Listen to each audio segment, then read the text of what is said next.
নমস্কার, আজকে আমরা ক্লাস শুরু করছি। ভার্ব যার বাংলা হলো ক্রিয়াপদ এবং তার ক্লাসিফিকেশন শ্রেণীবিভাগ নিয়ে আলোচনা করব। প্রথমেই জেনে নেব ভার্ব কাকে বলা হয়।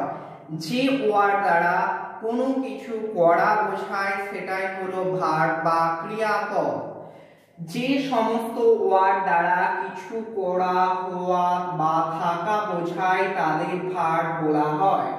যেমন হচ্ছে আই রিড বুক, আমি বই পড়ি, আমি পড়ি। রিড এখানে হচ্ছে ভার্ব। আই ইট, আমি খাই, খাই। ইট হচ্ছে এখানে ভার্ব। দ্য বয়েজ প্লে মানে বালকেরা খেলা করে, প্লে এখানে হচ্ছে ভার্ব। ভার্বকে প্রধানত দুই ভাগে ভাগ করা যায়। এক হচ্ছে ফাইনাইট ভার্ব অর্থাৎ সমাপিকা ক্রিয়া। যে ভার্ব বাক্যের অর্থ সম্পূর্ণভাবে প্রকাশ করতে সাহায্য করে তাকে বলা হয় সমাপিকা ক্রিয়া। বাক্যের অর্থ সম্পূর্ণভাবে প্রকাশ করতে সাহায্য করে যে ভার্ব সেটাই হচ্ছে সমাপিকা ক্রিয়া বা ফাইনাইট ভার্ব। একটা এক্সাম্পল দেখে নেব, তাহলে ব্যাপারটা স্পষ্ট হবে। আই গো টু স্কুল, আমি বিদ্যালয়ে যাই। এখানে বাক্যের অর্থ সম্পূর্ণ, তাই ইহা একটি ফাইনাইট ভার্বের উদাহরণ। হি ইটস রাইস, সে ভাত খায়। সে ভাত খায় এখানে বাক্যের অর্থ সম্পূর্ণরূপে প্রকাশিত, তাই ইহা হচ্ছে ফাইনাইট ভার্ব বা সমাপিকা ক্রিয়া।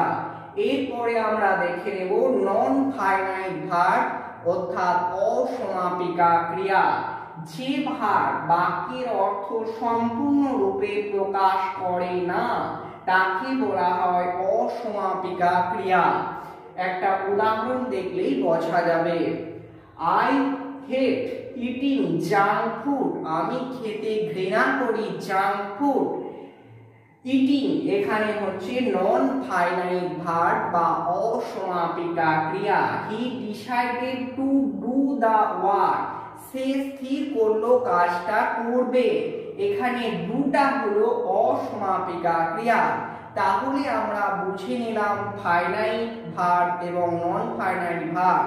ফাইনাইট ভার্ব হচ্ছে বাক্যের অর্থ সম্পূর্ণরূপে প্রকাশ করে, সেটা হচ্ছে ফাইনাইট ভার্ব। আর নন ফাইনাইট ভার্ব বাক্যের অর্থ সম্পূর্ণরূপে প্রকাশ করে না। এরপরে ফাইনাইট ভার্বকে আবার দুটি ভাগে ভাগ করা যায়। কি কি না, একটা হচ্ছে প্রিন্সিপাল ভার্ব আর একটা হলো অক্সিলারি ভার্ব। প্রিন্সিপাল ভার্ব যার বাংলা কিনা প্রধান ক্রিয়া।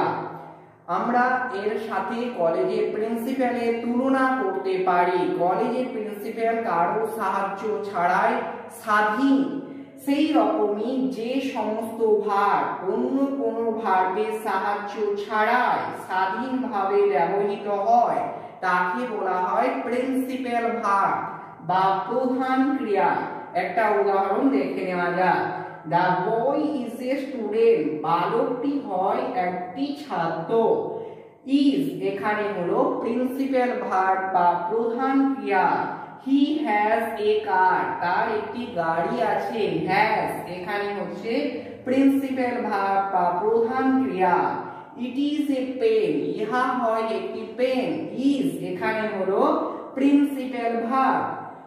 2 নম্বর হচ্ছে অক্সিলারি ভার্ব অর্থাৎ সাহায্যকারী ক্রিয়া।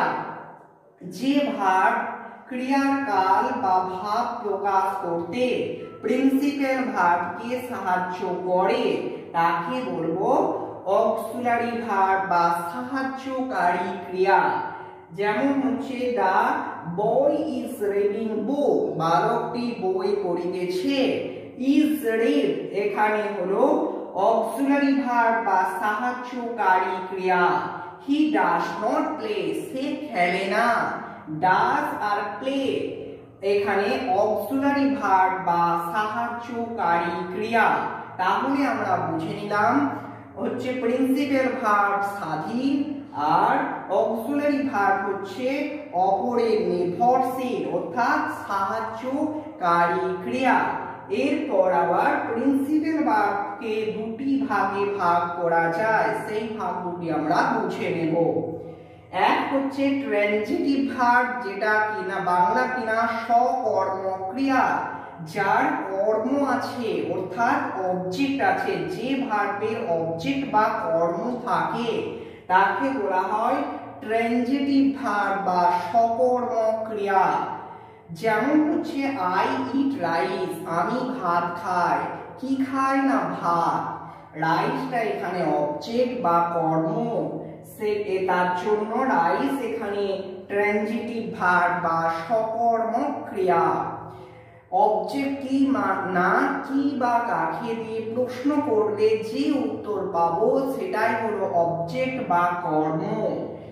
2 নম্বর ইনট্রানজিটিভ ভার্ব। ইনট্রানজিটিভ ভার্ব কাকে বলা হয় না যার বাংলা কিনা অকর্ম ক্রিয়া, যে ভার্বের অবজেক্ট বা কর্ম থাকে না তাকে বলা হয় ইনট্রানজিটিভ ভার্ব বা অকর্ম ক্রিয়া। একটা উদাহরণ দেখা যাক। আই অ্যাম ইটিং, আমি খাইতেছি। কি খাচ্ছে কিন্তু বলেনি, এখানে কি খাচ্ছে তাই বলেনি, সেজন্য অবজেক্ট বা কর্ম নেই, সেজন্য ইহা হলো intransitive verb. He is writing, সে লিখিতেছে, কিন্তু কি লিখছে কিছু বলা নাই, সেজন্য অবজেক্ট বা কর্ম থাকে না, তাই ইহা হলো ইনট্রানজিটিভ ভার্ব বা অকর্ম ক্রিয়া।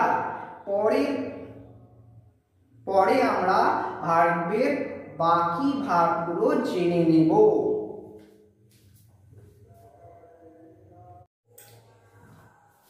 আগে প্রিন্সিপাল ভার্বের আমরা দু প্রকার জেনে নিয়েছি, ট্রানজিটিভ এবং ইনট্রানজিটিভ। এবারে আমরা দেখে নেব অক্সিলারি ভার্বকেও আবার দুটো ভাগে ভাগ করা যায়। এই ভাগগুলো আমরা বুঝে নেব এক্সাম্পল সহকারে। অক্সিলারি ভার্বকে দু ভাগে ভাগ করা যায়। এক হচ্ছে প্রাইমারি অক্সিলারি ভার্ব। কাকে বলে না যে অক্সিলারি ভার্বগুলি সাহায্যকারী হিসাবে ব্যবহৃত হয়, যে অক্সিলারি ভার্বগুলি সাহায্যকারী ভার্ব হিসাবে ব্যবহৃত হয় তাদের বলা হয় প্রাইমারি অক্সিলারি ভার্ব। যেমন হচ্ছে am, is, are, have, has, was, were, do, did, etc. একটা উদাহরণ দেখা যাক, তাহলেই ব্যাপারটা স্পষ্ট হবে। I am a teacher, আমি হই শিক্ষক। am, এখানে am হলো প্রাইমারি অক্সিলারি ভার্ব, কারণ হচ্ছে এই ভার্বগুলি মেইন ভার্বকে সাহায্য করে অর্থাৎ সাহায্যকারী ভার্ব হিসাবে ব্যবহৃত হয়, তাই am এখানে হচ্ছে primary auxiliary verb. I have a car, আমার একটি গাড়ি আছে। এখানে হ্যাভটা হচ্ছে auxiliary verb, primary auxiliary verb. He did the work, সে কাজটা করেছিল। এখানে ডিডটা হলো প্রাইমারি অক্সিলারি ভার্ব। এবারে আসছি মডেল ভার্ব। যে অক্সিলারি ভার্বগুলি মুড বা ধরন বোঝানোর জন্য ব্যবহৃত হয়, তাকে বলা হয় মডেল অক্সিলারি ভার্ব। যেমন হচ্ছে shall, should, will, would, may, might, can, could, etcetera. আরো আছে, একটা এক্সাম্পল দেখা যাক। I can do this work, আমি এই কাজটা করতে পারবো। এটা একটা মুড বোঝাচ্ছে বা ধরন বোঝাচ্ছে, এই অক্সিলারি ভার্বকে বলা হয় modal auxiliary verb. You should obey your teacher, তোমার উচিত তোমার শিক্ষক মহাশয়দের মান্য করা। এখানে শুড উচিত, এই শুড শব্দ ওয়ার্ডটা হচ্ছে মডেল অক্সিলারি ভার্ব। এবারে আমরা জেনে নেব নন ফাইনাইট ভার্বকেও আবার 3 ভাগে ভাগ করা যায়। এক কি না ইনফাইনাইট ভার্ব, পার্টিসিপেল ভার্ব, আর একটা হচ্ছে জিরান্ড। ইনফাইনাইট ভার্ব প্রথমে জেনে নেব। যে ভার্বের প্রেজেন্ট ফর্ম এর আগে টু বসে, টু বসানো হয় তাকে বলা হয় ইনফাইনাইট ভার্ব। ইনফাইনাইট ভার্ব একটা এক্সাম্পল দেখা যাক। I have come to see you, আমি আসিয়াছি তোমাকে দেখার জন্য। এখানে টু হচ্ছে ইনফাইনাইট ভার্ব হিসাবে ব্যবহৃত হয়েছে। He is going to buy a car, সে গাড়ি কিনতে যাইতেছে। টু এখানে হচ্ছে ইনফাইনাইট ভার্ব হিসাবে ব্যবহৃত। এবার হচ্ছে আসি পার্টিসিপিল ভার্ব। পার্টিসিপিল ভার্ব কাকে বলে দেখে নেওয়া যাক। ভার্ব এর যে রূপ একসাথে ভার্ব ও অ্যাডজেক্টিভ এর কাজ করে তাকে বলা হয় পার্টিসিপিল ভার্ব। একসাথে ভার্বেরও কাজ করে আবার অ্যাডজেক্টিভেরও কাজ করে তাকে বলা হয় পার্টিসিপিল ভার্ব। একটা উদাহরণ দেখা যাক। ইট ইজ ইন্টারেস্টিং, ইহা হয় আগ্রহপূর্ণ। ইন্টারেস্টিং আইএনজি যোগ আছে, এটা হচ্ছে পার্টিসিপিল ভার্ব। আগেই আমরা জেনেছি পার্টিসিপিল আইএনজি এবং ইডি যোগে হয়। উই হ্যাভ ডেকোরেটেড রুম, আমরা রুমটাকে সাজিয়েছি। ডেকোরেটেড, ডেকোরেটেড হচ্ছে পার্টিসিপিল ভার্ব। তাহলে যে ভার্ব ভার্বের রূপের একসাথে ভার্ব ও অ্যাডজেক্টিভ একসাথে কাজ করে, এর সাথে কাজ করে তাকে বলা হয় পার্টিসিপিল ভার্ব। আর একটা কি না জিরান্ড, যখন কোনো ভার্ব এর সাথে আইএনজি যোগ করে নাউন ও ভার্ব হিসাবে ব্যবহৃত হয় তখন তাকে বলবো জিরান্ড। যেমন হচ্ছে running is a good exercise, দৌড়ানো একটি ভালো ব্যায়াম। রানিং, রানিংটা হচ্ছে জিরান্ড হিসাবে এখানে ব্যবহৃত হয়েছে। Walking is a good habit, walking, ওয়াকিংটা হচ্ছে এখানে জিরান্ড হিসাবে ব্যবহৃত হয়েছে।